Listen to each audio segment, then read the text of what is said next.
What's good, YouTube? And welcome to me having an eye infection. I swear I'm not a sunglasses indoor type of guy even when I'm playing poker. And I'm rocking the granddad glasses over the glasses so that I can see. That being said, let's get to the merch, John. Code What's Good 10 for 10% off. And to support my channel and Team Samurai X1's will work over on his website. And he's got sleeves in that I definitely give a huge thumbs up to. They remind me of old school player choice. And they do have a little bit of a see-through element. I can see like the Konami logo, so I'd only play near mint cards in them personally, but I'm always going to tell you the pros and cons. I love the glide. They're a bit harder to damage in my opinion than old school player choice, and a huge thumbs up on the price point because when you're buying a case, that is $6 per pack when you use code What's Good 10 for 10% off. Again, that supports the channel directly, supports him when you're purchasing off his store obviously, and I am a huge fan once again of these sleeves. That being said, get to the cards. We've got the Attack of the Killer Potatoes, aka Mystic Potato probably for the TCG,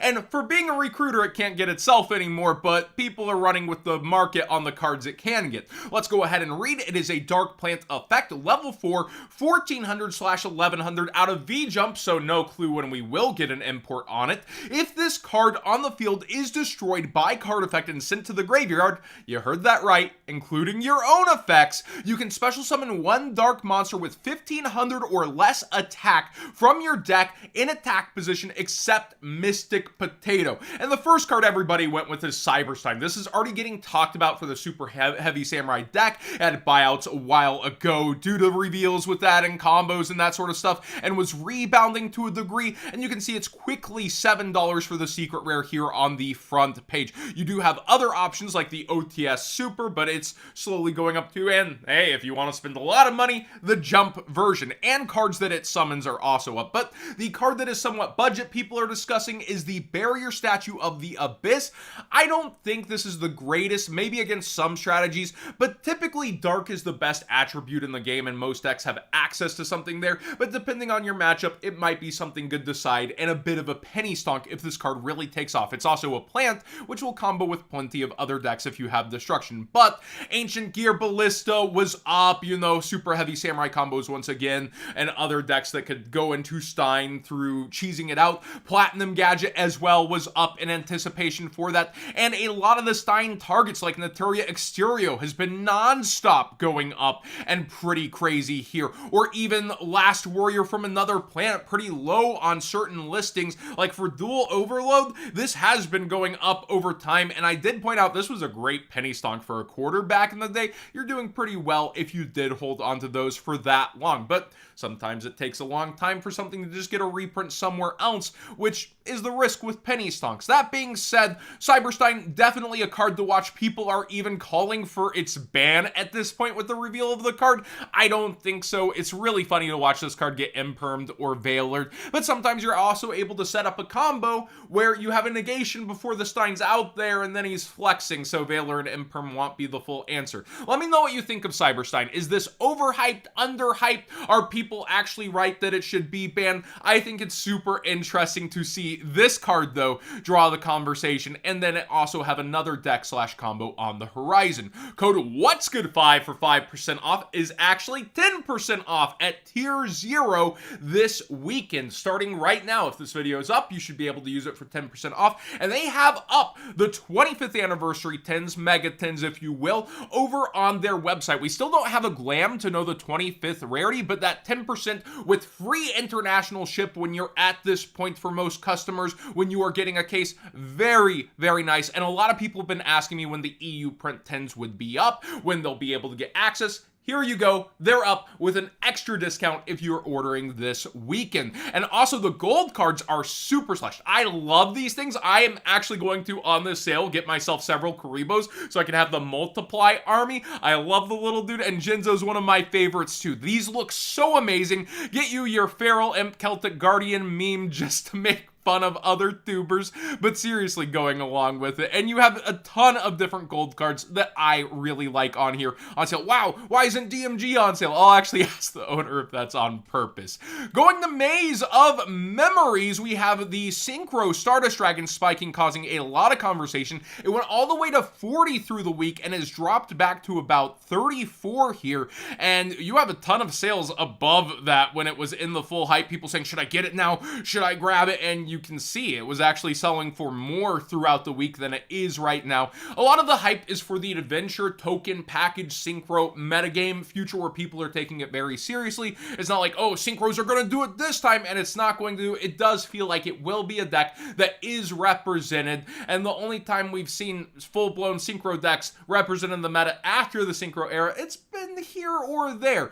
So, like, the synchro climb deck for sure has actually had competitive results, but this does seem like it will be making a very big appearance. Also, Baroness up even further in price. I did warn that was likely, and it is surging right now, both the collector rare and even the regular version. We featured it at 45, and now it's starting to go past 45 somewhat quickly towards 50. Then Girsu is up in price, as I understand that this is apparently for Labyrinth, but other cards in this deck, like Girsu himself, the secret rare, are also climbing up. A lot of talk has been about ban list and Harp Horror can finally come off. It's in Master Duel, that sort of stuff. It will be interesting to see those moves, but that is ban list speculation. So let me know if there's another reason for these both going up towards the same time, because you have other parts of the deck that are fully hollowed out that are at some of their most affordable pieces, so it doesn't feel like a full-blown, yeah, this is ban list speculation happening with it. But Ulti Dingirsu is a very nice card too. Mathmech Sigma, another Mathmech buyout. We've covered, I don't know, like 7 of them throughout the past couple of weeks, it feels like. So just be aware people are on Mathmechs. It is a viable deck. It's a good deck. And here's another piece that doesn't have a reprint, shooting on up crazily into buyout mode in price. And then I wanted to discuss Battles of Legend Crystal Revenge for 2 reasons. First off, Borreload's Savage Dragon has been going up in price very steadily. Dragon Link's a very real deck. So be aware, since this has been out, this has gone from $7 to about being a $10-ish card, which is pretty good for it. I think for a short print, you got to remember a lot of these cards in the set are shorted. That is an excellent price actually for access to this card.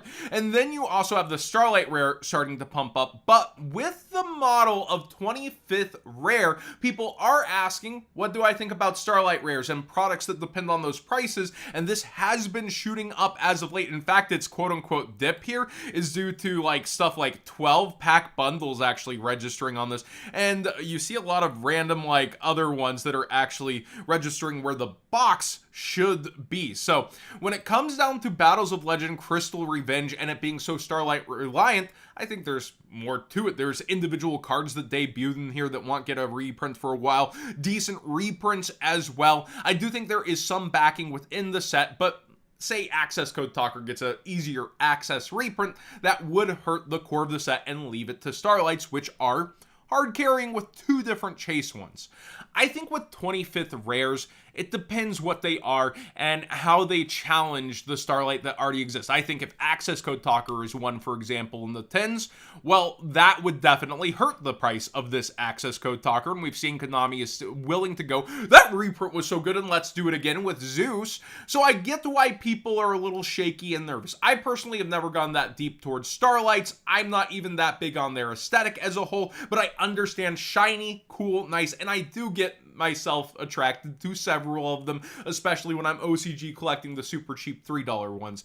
I'll say it once, I'll say it again. I think it will make it heavily much more depend on the single, along with ratios that appear of the ones that are made in that. It'll make junk Starlights way junkier and down in price, even with scarcity and to some degree, but you'll also have those cards that are, you know, depending on the single, still very scarce, end up way even maybe more up in price due to the competition. We see this in the OCG where you have the $3, $5 Starlights available, promo Starlights of high-end cards, right? 20th anniversary Harpies Feather Duster was a promo.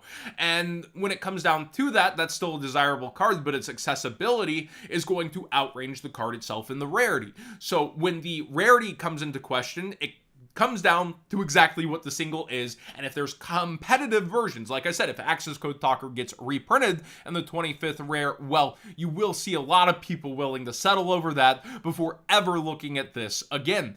But when it comes down to this, I don't think they're going to necessarily do cards like Exodia. Again, right, there will still be value to this, and it's not going to just crash Starlights as a whole, at least in my opinion. Let me know what you think in the comment section down below. Again, this is speculatory. I am not a financial advisor channel. I don't know the future of the Yu-Gi-Oh card market or what Konami will choose as 25th rares, like Access Code Talker could or could not be. It could end up being Firewall Dragon in some art, or it could be something else if Yusaku is represented in the Megatons. And again, Megatons on sale over at tier 0. Code What's Good 5 is 10% off and supports the channel directly through this weekend. I believe that sale is this weekend only. So if you do want those EU10 shipped to your front door, shipping included at this price for most places, do go ahead and get those. Thanks for watching, everybody.